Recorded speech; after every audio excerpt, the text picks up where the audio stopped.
laksanakan sesuai dengan visi Kabupaten Nganjuk begitu, yaitu terwujudnya Kabupaten Nganjuk yang maju dan bermartabat, Nganjuk yang wiji bangun desa noto gitu kan.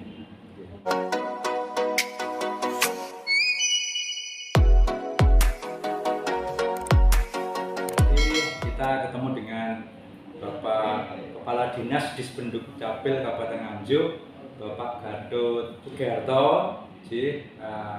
Sudah lama kemudian tidak sowan, tidak tahu ceritanya bagaimana dari dalam, tapi dari luar alhamdulillah saya menilainya perkembangannya, progresnya banyak, Bapak. Hitung itu sudah berapa waktu dari pelantikan sampai hari ini? Pak Gatot. Terima kasih Bung Danuji.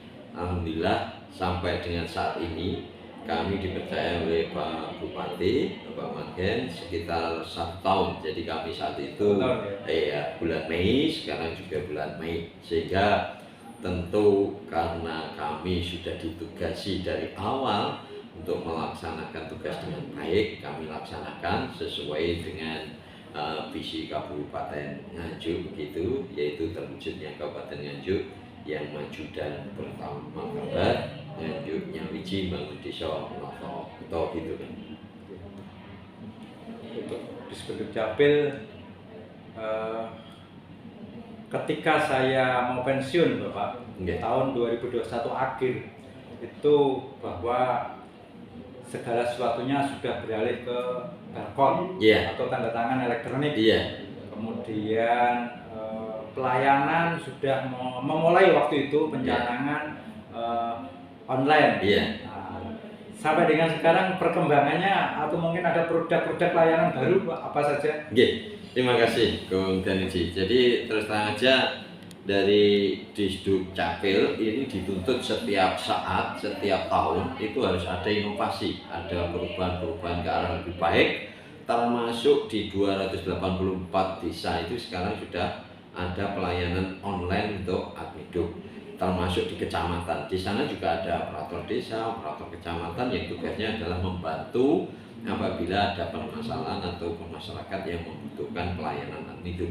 Di sisi lain, kita juga melakukan perubahan-perubahan di Disduk Capil sini yang antara lain pelayanan satu atap. Jadi di situ itu dulunya ada petak-petak yang cukup sulit kalau mau ngurus ini itu. Dan sekarang ini di satu tempat itu langsung semua terlayani di situ. Jadi ada yang misalnya butuh kesulitan untuk online, kita bantu. Di situ ada tempat konsultasi layanan Admiduk, termasuk mungkin ada operator yang memfasilitasi Bapak Ibu sekalian, dan termasuk pengambilan KTP, pencetakan KTP, dan juga yang saat ini lagi kita getol-getolnya adalah penerapan identitas kependudukan digital begitu. Dan di sisi lain perlu kami sampaikan Bung Danuji bahwa kita pengen kalau masyarakat ada kendala terkait dengan waktu atau kesulitan datang ke sini, kita juga bekerjasama dengan yang namanya kantor pos.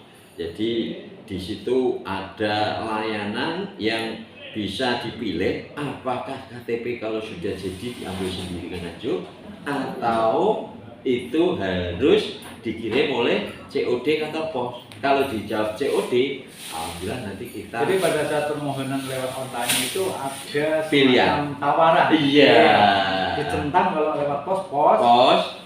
Kalau lewat diambil itu juga tidak terlalu mahal, cukup 10.000 begitu. Oleh karenanya itu jauh dekat sama. Dan yang juga kita gencarkan saat ini adalah pelayanan jebol gawang. Jebol gula, gawekno administrasi kependudukan warga Nganjuk.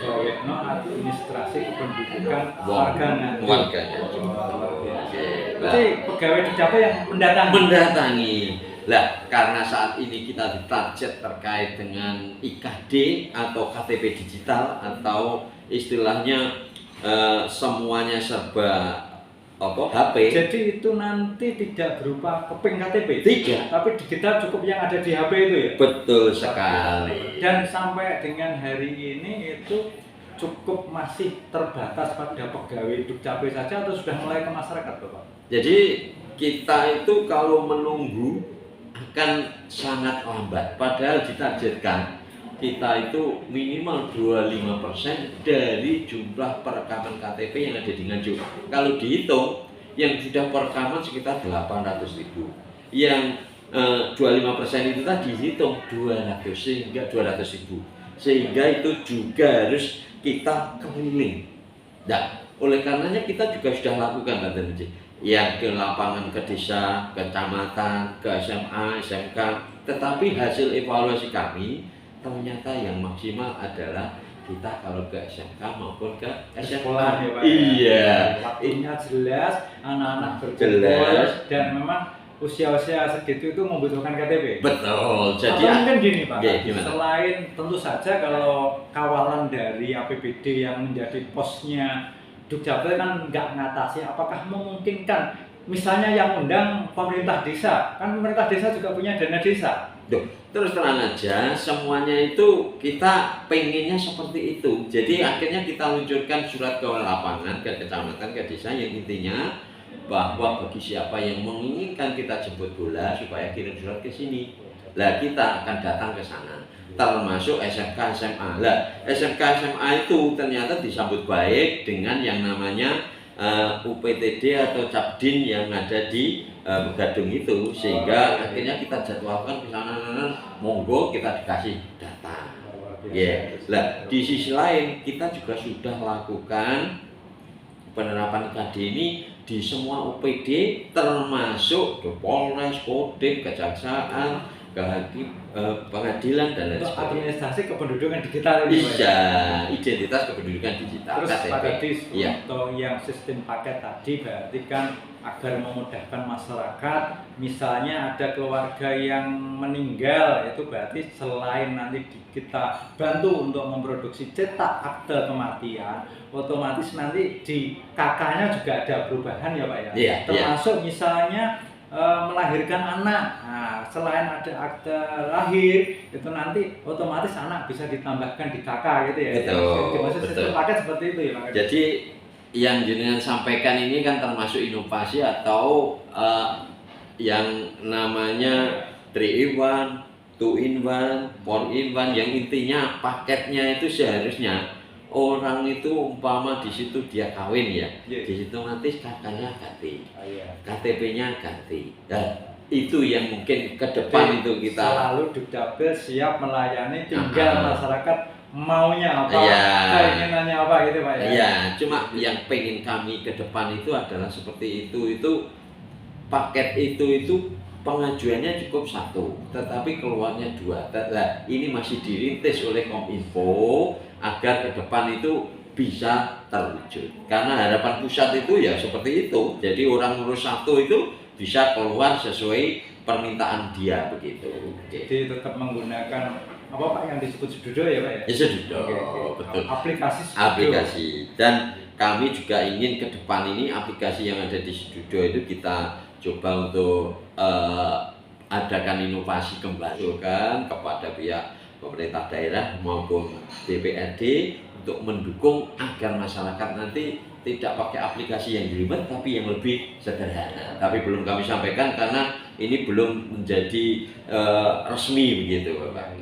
Dulur-dulur KD, kita luar biasa bahwa administrasi kependudukan memang dari waktu ke waktu selalu melayani dan memberikan perbaikan-perbaikan pelayanan karena tertib administrasi kependudukan ini adalah termasuk kunci suksesnya pembangunan Bapak ya. Betul. Termasuk terutama dalam hal sebentar lagi ada pemilu ini. Betul sekali. Sangat penting ini Pak. Penting. Untuk mendukung pelaksanaan pemilu 2024, kita juga sudah koordinasikan dengan pihak LP, pihak kecamatan, KPU maupun pihak-pihak lain yang intinya bahwa seluruh masyarakat apabila ada perubahan data, elemen data yang terkait dengan kependudukan supaya segera mengupdate sehingga data yang ada ini adalah data yang sangat valid sehingga semuanya bisa mengikuti sesuai ketentuan yang berlaku. Karena itu jangan lupa KK ini selalu dilihat apakah sudah harus dirubah atau tetap, karena perubahan elemen data ini harus kita lakukan setiap saat apabila ada perubahan-perubahan di data kita masing-masing. Oleh karenanya. Itu lho, jadi dawuhe Pak Kadi seperti itu. Ojo ngurus nek mung arep duwe gawe nubiak-nubiak, aja ngurus nek mung arep duwe gawe nubiak-nubiak, Sehat Bapak, semangat. Terima kasih Kun Danuji. Seluruh warga Kabupaten Nganjuk dan semuanya aja, jangan lupa subscribe, like, dan komen di channel YouTube Kung Danuji Nganjuk. Jangan lupa ya, pokoknya like, comment, subscribe.